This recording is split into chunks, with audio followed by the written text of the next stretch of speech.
echo of his call. கர்த்தருக்குள் பிரியமான தேவ பிள்ளைகளே, உங்களை அன்புடன் இயேசு கிறிஸ்து நாமத்தில் வாழ்த்துகிறேன். ప్రభువులో ప్రియమైన దేవజనులారా, మిమ్మల్ని అందరినీ ప్రభువైన యేసుక్రీస్తు నామమునందున అభినందిస్తున్నాను. நீங்கள் நலமாக இருப்பதை நினைத்து நான் ஆண்டவருக்கு நன்றி தெரிவிக்கிறேன். మీరందరూ క్షేమంగా ఉన్నారని తలిచి ప్రభువుని కృతజ్ఞతలు చెల్లిస్తున్నాను. உங்களுக்காக தொடர்ந்து நான் ஜெபிக்கிறேன். మీకోసం నేను ఎడతెగక ప్రార్థన చేస్తున్నాను. ஆண்டவர் உங்களை ஆசீர்வதிப்பார். ప్రభువు మిమ్మల్ని తప్పకుండా ఆశీర్వదిస్తాడు. 1 யோவான் 5ஆம் அதிகாரம் 15ஆம் வசனம் விதமாக சொல்கிறது. 1 యోహాను 5వ అధికారంలో 15వ వచనం ఇలా సెలవిస్తుంది. நாம் எதை கேட்டாலும் அவர் நமக்கு செவி கொடுக்கிறார் என்று நாம் அறிந்து இருந்தோமானால் அவரிடத்தில் நாம் கேட்டவைகளை பெற்றுக்கொண்டோம் என்றும் அறிந்திருக்கிறோம். మనం ఏమి అడిగినను ఆయన మన మనవి ఆలకించునని మనం ఎరిగిన ఎడల మనం ఆయనను వేడుకొనినవి మనకు కలిగినవని ఎరుగుదుము. இது ஒரு வெற்றியின் செய்தியாக இருக்கிறது. ఇది ఒక విజయాన్ని మనకు చూపించే వచనంగా ఉంది. இதிலே ஆண்டவர் 2 அறிவுரைகளை கொடுக்கிறார். ఇందులో 2 సలహాలు ప్రభువు ఇక్కడ ఇస్తున్నాడు మనకి. ஒன்று, ஜெபத்தை கேட்கிறார் ஆண்டவர். ఒకటి, ప్రార్థనని ఆలకించే ప్రభువు. இரண்டாவதாக நாம் பெற்றுக்கொண்டோம் என்கிற அறிவை நாம் பெற்றுக்கொள்ள வேண்டும். మనకి దొరికింది అని మనం ఆ జ్ఞానాన్ని మనం పొందుకోవాలి. அநேக வேளைகளில் நாம் ஆண்டவரிடத்தில் ஜெபிக்கிறோம், ஜெபித்து விட்டு விசுவாசித்து விட்டு சென்று விடுகிறோம். మనం ఏదో ప్రార్థన చేస్తున్నాము, మనం విశ్వాసంతో వెళ్ళిపోతూ ఉంటాము. இங்கே ஆண்டவர் சொல்கிறார், நீங்கள் ஆண்டவரிடத்தில் எதையாவது கேட்டால் அதை பெற்றுக்கொண்டோம் என்று அறிந்து கொள்ளுங்கள். ఇక్కడ ప్రభు సెలవిస్తున్నాడు, మీరు ప్రభు దగ్గర ఏమైనా అడిగితే అది మీకు దొరికింది అని మీరు తెలుసుకోవాలని ఆశపడుతున్నాడు. கேட்ட உடனே பெற்றுக்கொண்டோம் என்கிற அறிவானது இயற்கைக்கு அப்பாற்பட்ட ஒரு ஞானம். మనం ఏదైనా వేడుకున్న వెంటనే అది మనకు దొరికింది అని తెలుసుకోవటం, ఇది మనకి లోక ప్రకారంగా ఎక్కువైన జ్ఞానం. அது ஆழமான உறவின் வெளிப்பாடாக இருக்கிறது. మన ప్రభువుతో ఎంత లోతైన సంబంధం ఉందన్నది అది బయటపరుస్తుంది. இதை விளக்க வேண்டுமானால் தகப்பன் குழந்தைகளுடைய உறவை அடிப்படையாக கொண்டது. దీనికి మనకు ఎక్స్ప్లెనేషన్ ఇవ్వాలంటే దాంట్లో ఒక తండ్రికి తన బిడ్డకి ఉన్న సంబంధం లాగా ఉంది. ఇది பிள்ளைகளின் வார்த்தைகளை ஒரு தகப்பன் கேட்கிறார்.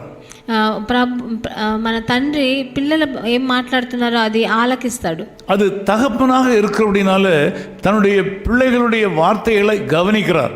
ఒక తండ్రి తన పిల్లల మాటలు ఆలకించి ఏం చెప్తున్నారు అని వింటూ ఉంటాడు. அவர் தகப்பனாக இருக்கிறபடினாலே இல்லை என்று சொல்வது இல்லை சொல்ல முடியாது.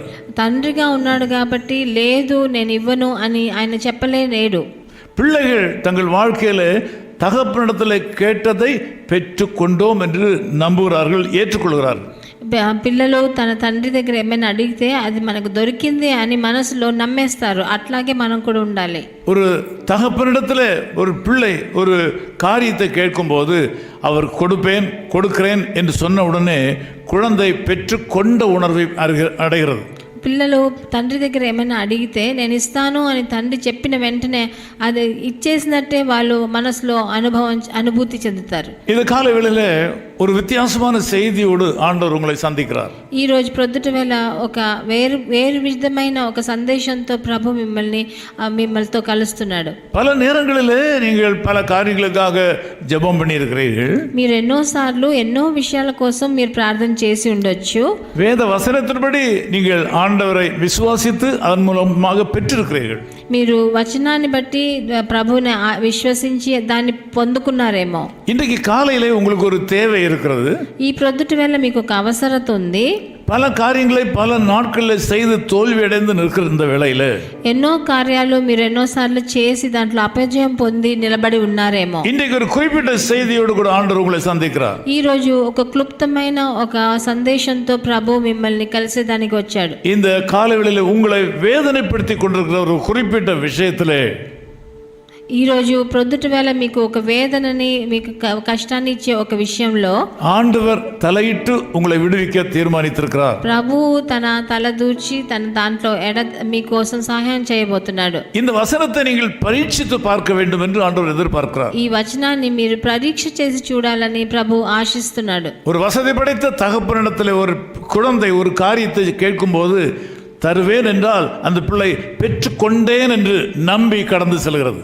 ఒక మంచి స్థితిలో పరిస్థితిలో ఉన్న ఒక తండ్రి దగ్గరకి ఒక బిడ్డ వచ్చి నాకు ఇది కావాలని అడిగితే ప్రభు నేను తండ్రి ఇచ్చేసానని చెప్తే అది ఆ బిడ్డకి దొరికినట్టే నమ్మి అది వెళ్ళిపోతుంది. அந்த தகப்பன் தன் பிள்ளைக்கு துரோகம் பண்ண மாட்டார். ఆ తండ్రి తన బిడ్డకి ద్రోహం చేయడు. இந்த காலவேளையிலே ஆண்டவராய் இயேசு கிறிஸ்து உங்களுக்கு துரோகம் பண்ண மாட்டார். అలాగే ఈ ఉదయకాలమున ప్రభు అయిన యేసుక్రీస్తు కూడా మీకు ద్రోహం చేయడు. இந்த வசனத்தை நீங்கள் உங்கள் வாழ்க்கையில் அபியாசம் பண்ணி பாருங்கள். ఈ వచనాన్ని మీ జీవితంలో మీరు అభ్యసించి చూడాలి. நான் உங்களுக்காக ஜெபம் பண்ண போறேன். నేను మీకోసం ప్రార్థన చేయబోతున్నాను. நீங்கள் கேட்கிற காரியங்களை பெற்றுக்கொண்டேன் என்ற இந்த காலவேளையிலே நீங்கள் விசுவாசிங்கள், அப்படியே ஆகும்.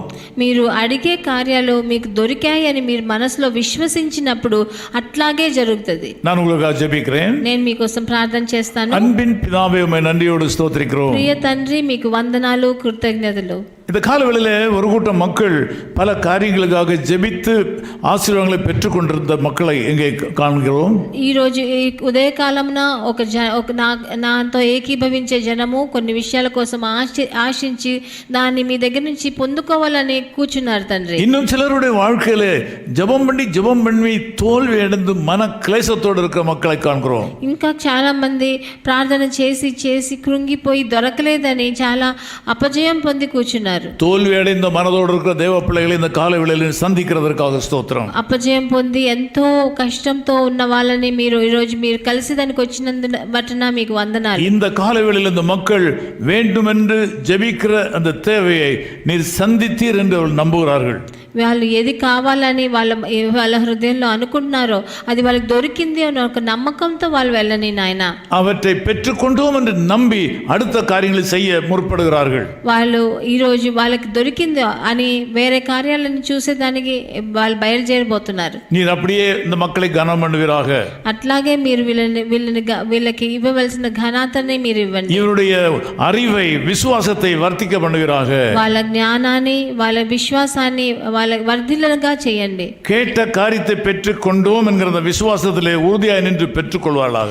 నేను అడిగిన కార్యం నాకు దొరికేసింది అన్న ఆ జ్ఞానంతో వాళ్ళు వెళ్ళని నాయన యేసు క్రీస్తువిன் நாமத்தில் ஜெபிக்கிறோம் பிதாவே. ప్రభువైన యేసుక్రీస్తు నామమునందున వేడుకుంటున్నాము తండ్రి.